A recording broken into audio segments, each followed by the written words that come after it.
Baik, musyawarah dengan anak ini dituntunkan bahkan oleh Al-Quranul Karim. Saya membayangkan Nabi Ibrahim alaihissalam itu orang yang sangat yakin bahwa perintah Allah itu harus dilaksanakan segera. Perintah Allah itu menyembelih putranya.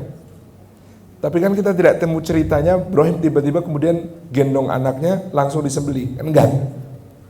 Anak itu diajak musyawarah. Ya bunayya inni ara fil manami anni adbahuka fangdur madza tara.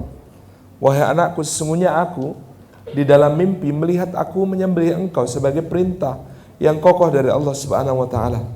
Maka coba kemukakan apa yang menjadi pendapatmu. Maka coba kemukakan apa yang menjadi pendapatmu. Ini menunjukkan, Pak, yang jelas perintah Allah itu ajalnya wajib gitu ya. Itu saja dimusyawarahkan dengan anak kita. Apalagi kalau itu tidak ada dalil khususnya. Contoh, sekolahkanlah anakmu di sekolah negeri HR Rasuna Said. Bila lagi itu kan. Itu bukan hadis kan. Tidak ada hadisnya sekolahkan anakmu di sekolah Islam terpadu gitu. Nggak ada hadisnya secara khusus. Yang kita lihat di sana adalah hal-hal yang kita pertimbangkan manfaat dan madaratnya. Apa yang mau kita harapkan dari anak-anak kita di sekolah yang sifatnya Islami, apa yang bisa didapat di situ, harapan kita tentang itu, dibandingkan harapan anak. Kenapa dia ingin di sekolah negeri, kita juga perlu tahu alasannya. Kenapa? Ada hal menarik bagi teman-teman yang tinggal di Australia, teman-teman yang tinggal di Eropa, dan juga teman-teman yang tinggal di Amerika Serikat. Bapak Ibu, ini saya sampaikan, lucunya adalah teman-teman Indonesia yang tinggal di sana, kebanyakan kalau tingkat elementary, tingkat SD, mereka lebih memilih menyekolahkan anaknya ke public school, atau bahkan kalau di Scotland itu di sekolah gereja. Tidak langsung ke sekolah Islam, tidak langsung ke Islamic school. Mereka baru akan masukkan anaknya ke Islamic school di tingkat SMP, SMA. Terutama SMA malah. Saya tanya kenapa? Karena kata mereka, kalau dari awal di Islamic school, pergaulannya Ustaz, pergaulannya kenapa? Itu ketemunya anak Timur Tengah, keturunan Arab, keturunan Pakistan, keturunan India, keturunan Lebanon, keturunan Suriah. Ustaz, mannernya nggak jadi Ustaz. Adabnya nggak terbentuk. Kenapa? Terus nggak karuan Ustaz, sembarangan semuanya. Tapi kalau di public school dulu, public school di sekolah negeri itu justru penanamannya disiplin, penanamannya manner, penanamannya etika itu lebih kena Zat. Dapat mereka di situ, nanti gampanglah Ahad kita ikutkan mereka di sekolah, ngaji Ahad di masjid gitu ya, tapi mereka sekolah sehari-hari di public school ini biar terbentuk disiplin, manner, etika, baru nanti kalau itu udah kokoh saat kita pindah ke sekolah Islam, ke Islamic school, yang mereka sudah membawa manner hasil didikan itu, kemudian siap bergaul dengan teman-temannya dengan etika, etiket, manner yang sudah terbentuk. Nah, kalau dari awal di sekolah Islamic school, kacau Zat. Pengalaman teman-teman awal itu yang sangat semangat ya dimasukin Islamic school gitu ya. Ngumpatnya Arab pinter banget.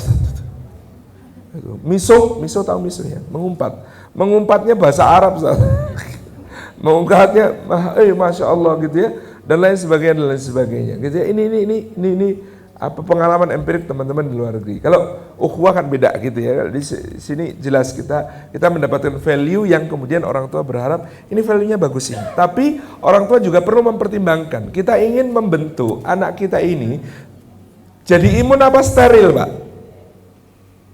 Pilih imun apa pilih steril? Imun, Pak.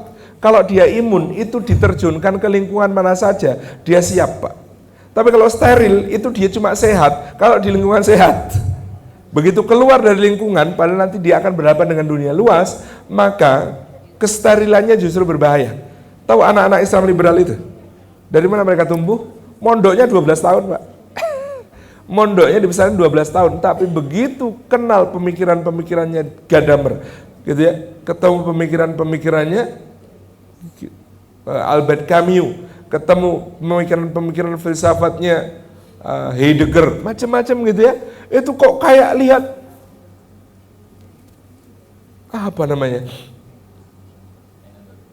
Sesuatu yang begitu menakjubkan, sesuatu baru yang kemudian membuat mereka kurios, sehingga semua yang 12 tahun itu tidak ada asarnya bagi mereka kecuali dalam sebatas hafalan-hafalan yang kemudian tidak membentuk pola pikir. Ini kan ada yang keliru. Berarti selama ini mereka dididik untuk steril.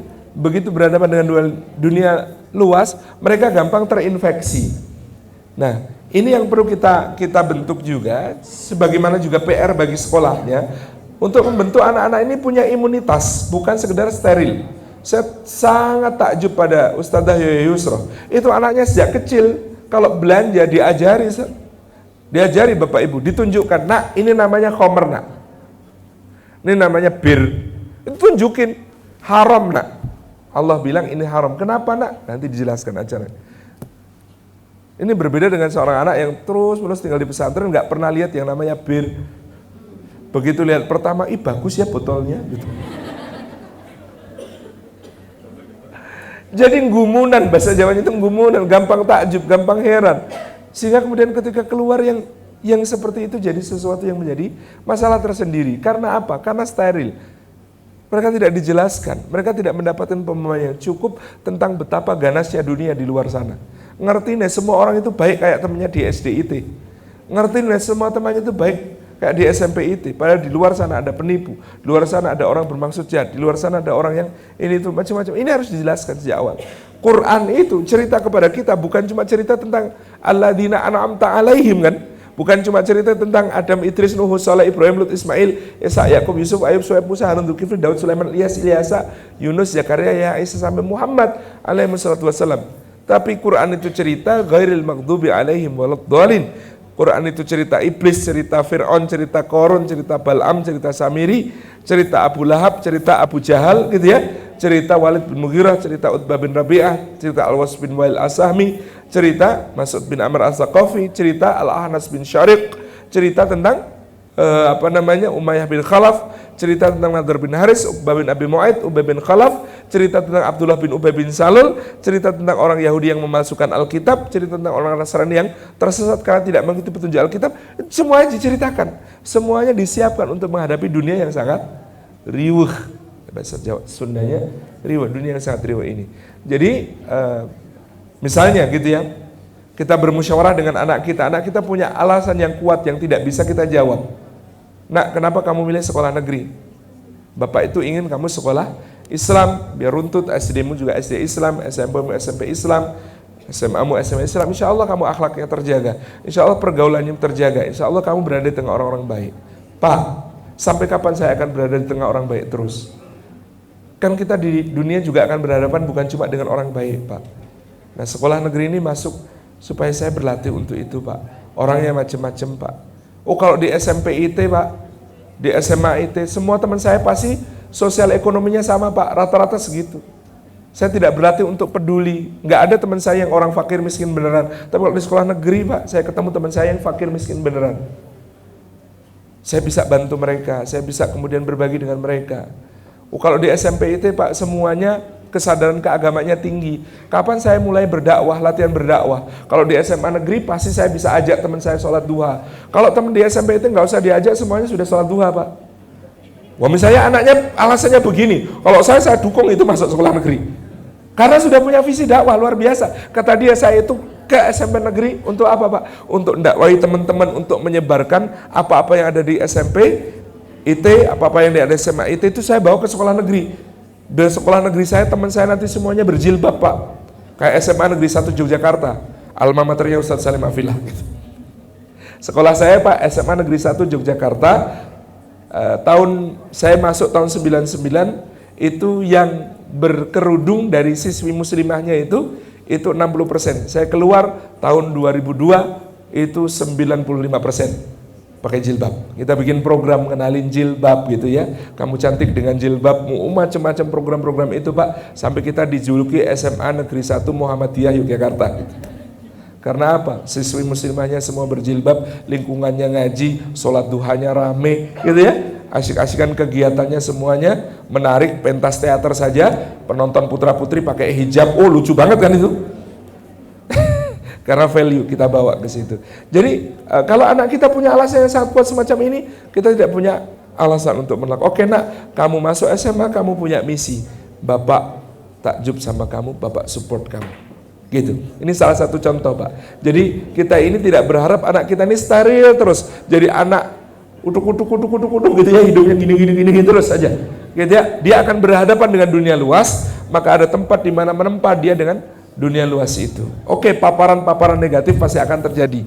Pasti akan ada. Nah, bagaimana kita sebagai orang tua meminimalisasi itu? Kenalkan dengan pergaulan yang baik. Karena kamu boleh SMA-nya SMA negeri, tapi kamu di kampung harus aktif di remaja masjid. Gitu. Hal-hal semacam ini bisa kita kompromikan. Gitu ya Pak ya. Kedua, saya sekolah di SMA negeri Pak. Saya SMP di pesantren, tapi SMA di SMA negeri 1 Jogja itu, dan alhamdulillah kita bisa membawa. Tapi waktu itu Bapak dan Ibu memberi saya syarat juga. Kamu sekolah negeri boleh, setoran hafalan tetap jalan, kamu boleh ngekos di mana boleh, tapi yang dekat pesantren kamu bisa ketemu orang untuk setor hafalan kamu. Oke, saya kemudian setor hafalannya ke Kerapiak, Yogyakarta waktu itu. Jadi ini proses untuk berkompromi semacam itu bisa saja kita lakukan.